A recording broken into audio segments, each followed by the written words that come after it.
Bonjour à toi. J'espère que tu vas bien, que tu dors bien et que tu n'es pas seul. Dans cette vidéo, je te décris une situation plutôt tendue qui a été vécue et partagée par un utilisateur de Reddit. Tu vas découvrir l'expérience traumatisante qu'a vécue Thomas pendant ses vacances en Italie. Thomas vit dans le sud-ouest de la France et celui-ci a 12 ans au moment des faits. Thomas et sa famille partent en vacances en Italie pour la 3e fois de suite. Comme à leur habitude, ils décident de louer une petite maison proche de la plage. L'endroit où ils sont est situé au sud de l'Italie près de Naples.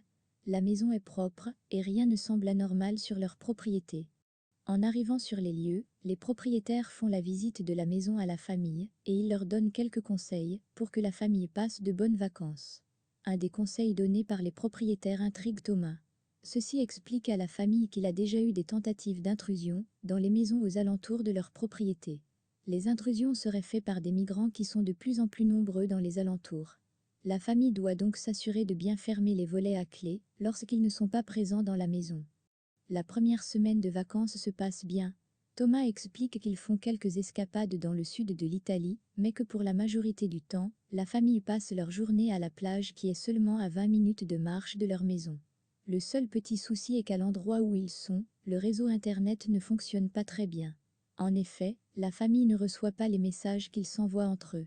Par contre, ils sont en mesure de recevoir les messages qui proviennent de la France. Cette situation n'empêche tout de même pas la famille de profiter du bon temps en Italie.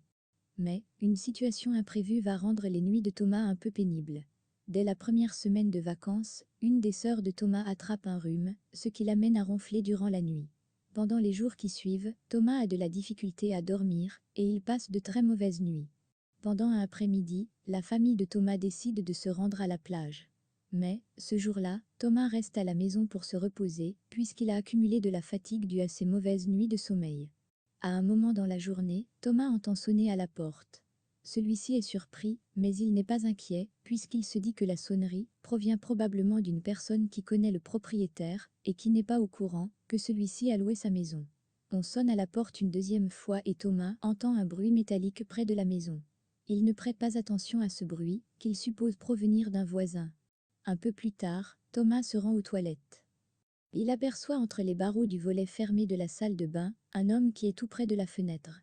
L'homme ne bouge pas, et Thomas pense qu'avec le contraste de luminosité entre l'extérieur et l'intérieur, l'homme n'a pas pu le voir.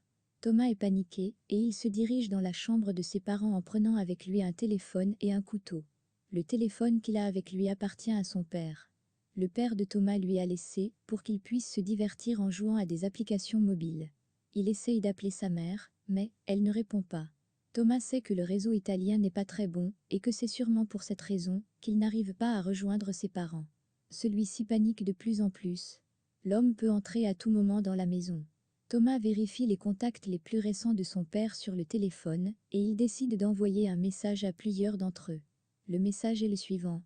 Dites à mes parents qu'il y a un fou à la maison et s'il vous plaît, il faut qu'ils viennent rapidement. Le réseau fonctionne bien lorsque la famille envoie et reçoit des messages entre la France et l'Italie. Thomas sait que cette stratégie est la meilleure à adopter. Après avoir contacté plusieurs personnes, Thomas aperçoit l'homme en train d'essayer de rentrer par la seule fenêtre du salon où les volets ne sont pas fermés. Celui-ci n'a que 12 ans et ne fait certainement pas le poids contre cet homme, mais il n'a pas le choix de tenter quelque chose pour se sortir de cette situation. Il court à la fenêtre en criant de toutes ses forces, et il frappe sur celle-ci, avec le couteau qu'il a récupéré plus tôt. L'homme se fait surprendre, et il s'éloigne. Thomas ne sait pas si celui-ci est parti, ou s'il est resté proche de la maison. Durant environ 30 minutes, Thomas attend sans entendre le moindre bruit provenant de l'extérieur. Après un moment, il entend des bruits de pas, et il entend à nouveau le même bruit métallique, qui s'est produit un instant, avant que l'homme sonne à sa maison. Thomas est terrorisé à l'idée que ces bruits proviennent de l'intrus qui tente de nouveau de rentrer dans la maison. La porte s'ouvre, et Thomas y découvre ses parents et ses sœurs. Les parents ont été contactés par un de leurs amis qui, grâce au message envoyé par Thomas, ont su que celui-ci était en danger.